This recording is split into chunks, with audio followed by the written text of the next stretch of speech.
दोस्तों, इस तरह के कई कीड़े हैं जो अडेनियम के पौधों को काफ़ी ज़्यादा नुकसान पहुंचाते हैं। ये पौधे के कोमल हिस्सों को खा जाते हैं। इनके दुष्प्रभाव का परिणाम तो यह भी हो जाता है कि अडेनियम के पौधे मर भी जाते हैं।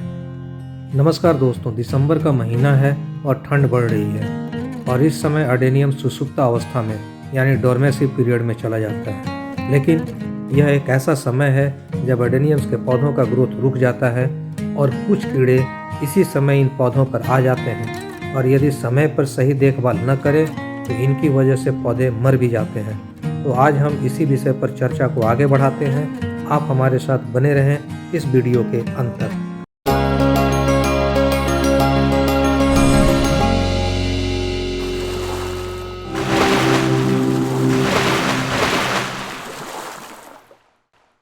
दोस्तों, सर्दियों के मौसम में पौधों पर कीड़ों का प्रकोप बढ़ ही जाता है और इस तरह के कुछ कीड़े अडेनियम के पौधों पर आ ही जाते हैं और ये कई प्रकार के होते हैं जिनका रंग और रूप अलग अलग होता है। कुछ इस रंग रूप के भी होते हैं और कुछ इस तरह के भी होते हैं। इस कीड़े को कैटरपिलर कहते हैं। यह पौधे पर चिपका रहता है और चिपक कर ही चलता है। पौधे की पत्तियों को बहुत तेज़ी से खाता है।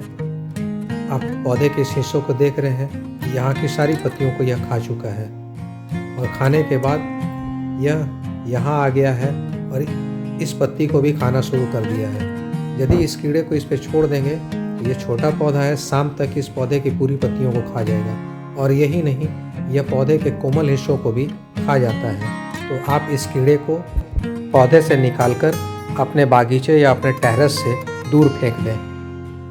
इस मौसम में आपको अडेनियम्स के पौधे पर मिट्टी का कुछ इस तरह का दिखेगा। तो इसके अंदर लार्वाज होते हैं और उसके अलावा छोटे छोटे कीड़े भी होते हैं जो अडेनियम्स के पौधे को काफ़ी नुकसान पहुंचाते हैं।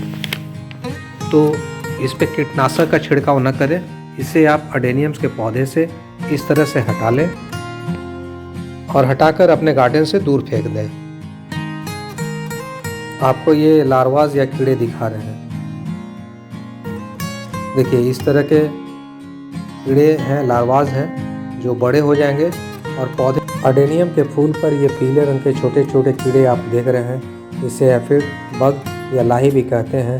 ये पीले, काले और उजले रंग के होते हैं। सर्दियों के मौसम पर इन पौधों पर इसका प्रकोप काफ़ी बढ़ जाता है।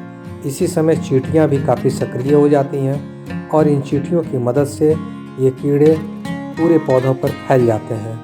ये पौधे के रस को बहुत तेज़ी से चूसने लगते हैं जिसकी वजह से पौधा सूख जाता है और मर जाता है। आपको जब अपने पौधे के आसपास इस तरह के काले काले और इस तरह के छोटे छोटे स्पॉट दिखे तो आप समझिए कि कीड़े का प्रकोप हो चुका है। ये सारे कीड़े अडेनियम्स के पौधे को काफ़ी नुकसान पहुंचाते हैं। इन कीड़ों से अडेनियम्स के पौधों को बचाना होगा। तो इसे कैसे बचाएंगे? सर्दियों के मौसम में इस तरह के कीड़े अडेनियम्स के पौधे पर लग ही जाते हैं। जब ये कीड़े अडेनियम्स के पौधे पर लग जाएं तो सबसे पहले आप अडेनियम्स के पौधे को धो लें। धोने के बाद जब पानी सूख जाए तब इसके ऊपर आप कीटनाशक का छिड़काव करें। बेहतर होगा कि आप होममेड कीटनाशक का छिड़काव करें। यदि आप घर पे कीटनाशक बना सकते हैं तो नीम की पत्तियों का कीटनाशक बनाएं या इसके ऊपर नीम ऑयल का छिड़काव करें, क्योंकि बचाव ही उपाय है। दोस्तों, इस तरह आप भी सर्दियों के मौसम में अपने अडेनियम्स के पौधों पर इंसेक्ट्स, कीड़े और बग से बचा सकते हैं। हमारा यह प्रयास आपको कैसा लगा? अपने सुझाव और विचार कमेंट बॉक्स में अवश्य लिखें। पुनः मुलाकात होगी कुछ और बेहतर जानकारियों के साथ अगले वीडियो में। तब तक के लिए आपसे विदा लेता हूँ। Happy gardening.